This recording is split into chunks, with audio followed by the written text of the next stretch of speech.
It all started on a crisp Saturday morning when Alex stepped out onto their private porch, expecting nothing more than a quiet cup of coffee. Instead, they were greeted by a bizarre sight. A dozen strangers sprawled out on yoga mats, contorted into downward dogs, while a Bluetooth speaker blared ethereal whale sounds. Leading the pack was Brenda, the nosy neighbor from across the street, posing as some enlightened guru in her neon leggings and oversized sunglasses. "Namaste, everyone. Channel your inner peace," she chanted, as if she owned the place. Alex's blood boiled. This wasn't some public park, this was their porch, their sanctuary. "What the hell is going on here?" Alex demanded, trying to keep their voice polite at first. Brenda barely glanced over, waving a dismissive hand. "Oh, lighten up, Alex. This porch is basically shared community space. Wellness for all." The group murmured in agreement, eyes closed in faux serenity. Alex's polite requests fell on deaf ears, so they grabbed the garden hose and turned it on full blast. Water sprayed everywhere, soaking mats and yogis alike. Screams erupted as the class scattered, slipping and sliding off the porch like wet seals. Brenda stood there, drenched and furious, sputtering threats. "You'll regret this. This is war." As the last straggler fled, Alex locked the door, heart pounding, knowing they'd just ignited a neighborhood feud that could tear the block apart. The next morning, the porch still reeked of lavender oil, with damp spots staining the wood like battle scars. A letter arrived in the mailbox, aggressive and typed in all caps, "Violation of community spirit guidelines. Expect legal repercussions for your assault." Later that day, she marched over, waving printouts from the HOA handbook like a weapon. "See? Wellness hours are sacred, and your porch qualifies," she snarled. Alex shot back, "Fine, then I'll start parking my junk in your driveway for community storage." "How's that?" The argument drew stares from passers-by, escalating into shouts that echoed down the street. Brenda didn't back down. She rallied her followers, handing out flyers for Porch Yoga Revolution and lingering near Alex's property line, drawing chalk arrows pointing to the oppressive zone. Whispers spread. Some neighbors rolled their eyes. Others joined her cause out of fear. Alex snapped photos and videos of every intrusion, noticing cracks in Brenda's empire. A few yogis muttering about her pushiness, one even confiding she'd bullied them into attending. That night, Alex hunkered down, researching heavy-duty fencing, padlocks, and motion sensor lights. If Brenda wanted war, Alex would fortify the fortress. 3 days later, sirens wailed as police cruisers pulled up. Brenda had called them, accusing Alex of harassment and water-based attacks. Officers listened to her dramatic tale, but Alex calmly presented the evidence: seating stamps, videos, property deeds. "This is private land," the lead cop said, turning to Brenda. "Trespass again, and you're the one in cuffs." She stormed off, red-faced, but her revenge was swift and sneaky. Soon, a realtor knocked on Alex's door, clipboard in hand. "Heard your house is for sale. Brenda tipped us off." Alex laughed it off but recorded the call, fuming at the invasion. Undeterred, Brenda relocated her yoga sessions to the sidewalk right in front of Alex's driveway, blocking access with chanting bodies and booming speakers. Cars honked, neighbors grumbled. Then came the chalk graffiti on the driveway. "Tyrant lives here."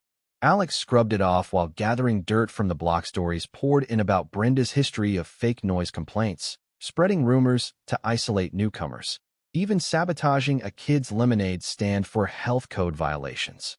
The tales painted her as a petty tyrant hiding behind a Zen facade. Alex's plan crystallized: expose her and build a barrier she'd never cross. Spotting Brenda's habit of parking illegally on the edge of their property, Alex seized the opportunity. They hired a handyman who worked like lightning, erecting a sturdy chain-link fence around her car overnight, complete with private property no trespassing signs glaring in bold red. By morning, neighbors gathered like spectators at a gladiator match, phones out and recording. Brenda returned from her errands, keys in hand, and froze. "What is this outrage?" she shrieked, pounding on the fence. "I'll sue you into oblivion. Call the cops." The police arrived again, but after reviewing the setup, they shrugged. "It's on your land, Alex. Legal as hell." "Brenda, don't touch it or you'll be arrested for vandalism." Her face twisted in rage as she dialed a so-called Layera bumbling friend who stammered useless advice. Next, a tow truck rolled up, but the driver took one look and backed out. Private property? No way, lady. That's a lawsuit waiting to happen. Brenda's empire was cracking, and the neighborhood buzzed with whispers of her comeuppance. The next day, desperation hit. Brenda demanded her car's release, refusing any apology, and summoned reinforcements for a community meeting in the street. Megaphone in hand, she ranted about porch tyranny and assault on wellness, her voice cracking with faux emotion. Alex stepped out, phone ready, and projected videos of the trespasses onto a bedsheet screen for all to see. This isn't about yoga, it's about boundaries, Alex declared, then dropped the bombshell. Testimonials from neighbors detailing Brenda's years of harassment, from anonymous complaints to whispered smear campaigns that had driven one family to move. The HOA president, a no-nonsense retiree, pushed through the crowd. We've reviewed the rules, Brenda. You're in violation, abuse of power, plain and simple.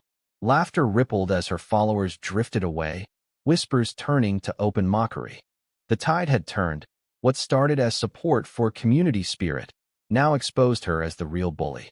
The climax unfolded the following morning when Brenda, dressed in dramatic black like a grieving widow, staged a fake news report with a rented camera crew. Victim of neighborhood oppression speaks out, she wailed into the lens, tears streaking her makeup. But Alex was ready, replaying the compilation of evidence on loop. The crowd jeered, phones capturing every humiliating second. The crew hesitated, one muttering, "This is nutsweary out." In the chaos, the HOA president announced Brenda's removal from the board for persistent harassment and fraud. Humiliated, Brenda's shoulders slumped. "Fine. I'm sorry. I trespassed. I'll stay away," she muttered through gritted teeth.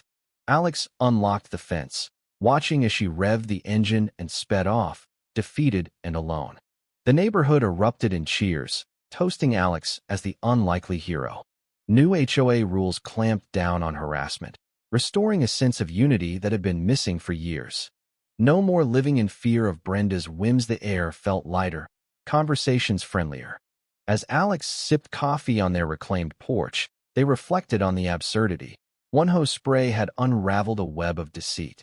Victory tasted sweet, but it left a lingering question: was justice served, or had the war gone too far? Either way, peace reigned, and Alex knew it would last.